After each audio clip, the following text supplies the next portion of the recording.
Hi, I'm James, I'm Ashley. and this is our story of infertility. Ashley and I have been together since high school. We went through college together, started our careers together, and we've been at each other's side ever since.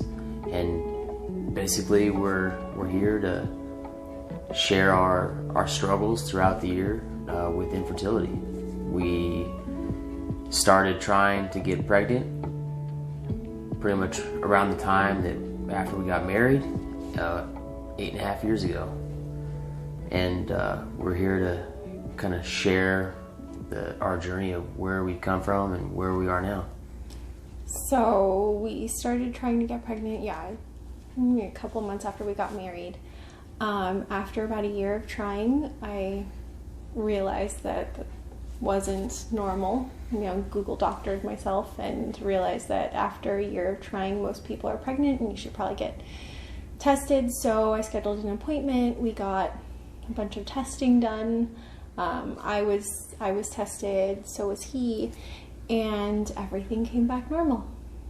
So instead of giving us a diagnosis of infertility or unexplained infertility, which is what my doctors have told me should have been done, I should have been referred to a specialist at that time.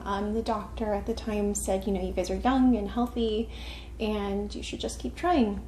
So we did, and a year and a half after that, so 2.5 years into trying, we got pregnant with Cora. It's the only time I've ever been pregnant. And then shortly before Cora's first birthday, we started trying again. And after 2 years of trying, we realized something probably wasn't right. So we got tested again, somewhere different. And we got a diagnosis of secondary unexplained infertility, or unexplained secondary infertility. And we went through the process of trying medicated IUI cycles, which we'll talk about probably in a different video in more detail.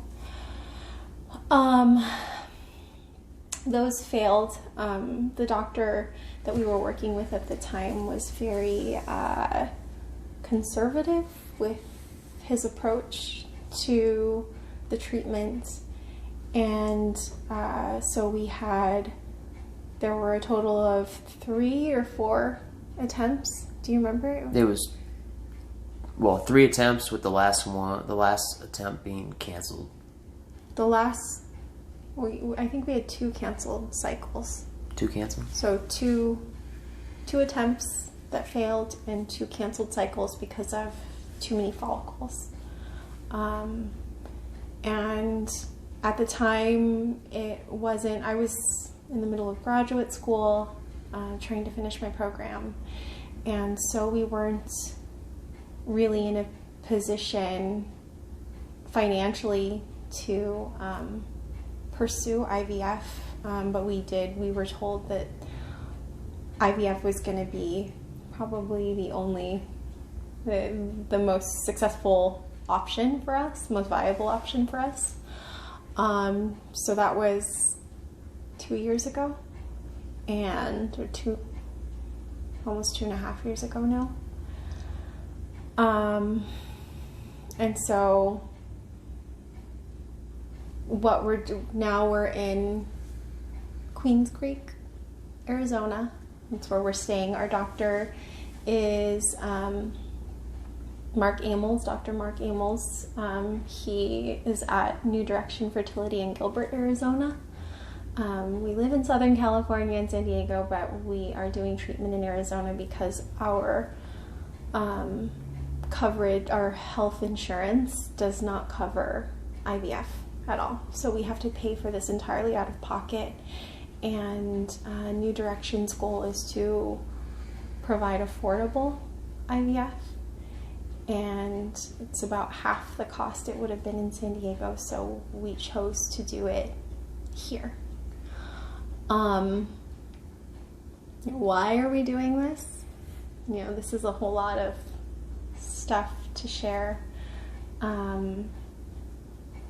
There, I think, are a number of reasons why we felt we wanted to share what we're going through.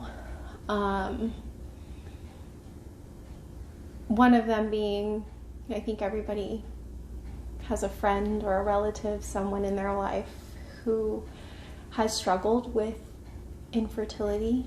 And those of us who are kind of in the throes of it don't, even though we may tell people that we're doing it, we don't typically share what makes it so hard. So people kind of know, like, oh, they say that must be hard, or I hear that's hard, but they don't really know why. I think another reason we want to share is for couples who are going through it like us. The first round of IUIs was kind of particularly difficult. I don't know if you want to share your perspective on this. Yeah, our first rounds of IUI, we were coming off, we had Cora, Ashley gave birth to Cora, and my mindset was, well, obviously we can get pregnant, so there's nothing wrong with us. We didn't have any sort of known medical condition preventing us from having another child. So I was very optimistic, overly optimistic about the success of the IUIs. I thought it was going to be in the bag. We're going to get pregnant and have another baby, and I learned that it was the wrong approach to take. My kind of confidence or overconfidence heavily influenced the way that I supported or really didn't support Ashley as a partner during that process, which led to a lot of complications, along the way, which we'll share in another video. And I think, in that we learned a lot about ourselves. He learned a lesson in how to be a supportive partner through all of this, but also I think he had to learn what a lot of people who are not on this side of it don't understand, is that just because we've had a child before, but just because that has happened doesn't mean that we're not infertile or we can't be infertile. People are kind of overly optimistic for us in this situation, and in struggling with infertility for 6.5 years, I don't have a lot of hope. I try. I'm going through this because in my heart I don't feel like I'm done. And so I know I would regret not doing it, but it's still hard in having so much failure in trying to get pregnant. And I know that it makes people uncomfortable to hear that, but that is what it is, for as long as we've been trying, we should have been pregnant many, many times over. So statistically, after 3 months of trying, generally 50% of people get pregnant, and I think by 1 year, 85% of people should get pregnant. And after 3 years, 97% of people generally get pregnant. Or in year 4. I haven't been pregnant a single time.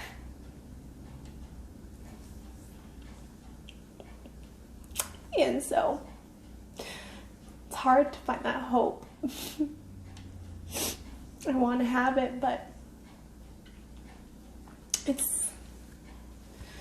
this process makes you guard your heart a little more.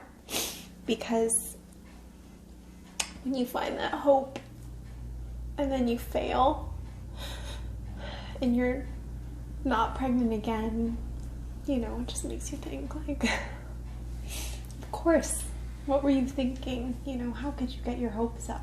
You know you don't get pregnant. It's just not a thing for you.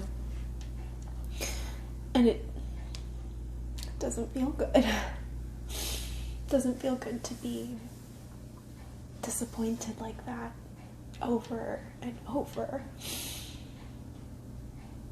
And so, you know, we're going through IVF, and we've shared that with our close friends and family, and all of them are like, oh, that's so exciting, and I'm happy that they're excited for us, but they're kind of shocked to hear that I'm not. I think he's a lot more optimistic than I am. I'm just very guarded. It's hard to hope. I would say that I'm cautiously optimistic at best, and I think at worst I'm terrified, because we're investing so much time and energy and money and hope, and this could fail.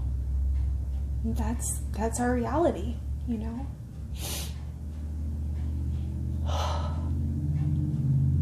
So it's hard and it's scary, but I think it's a story that needs to be heard, because people don't like to talk about it. It makes them uncomfortable, makes them lonely, and makes them feel vulnerable.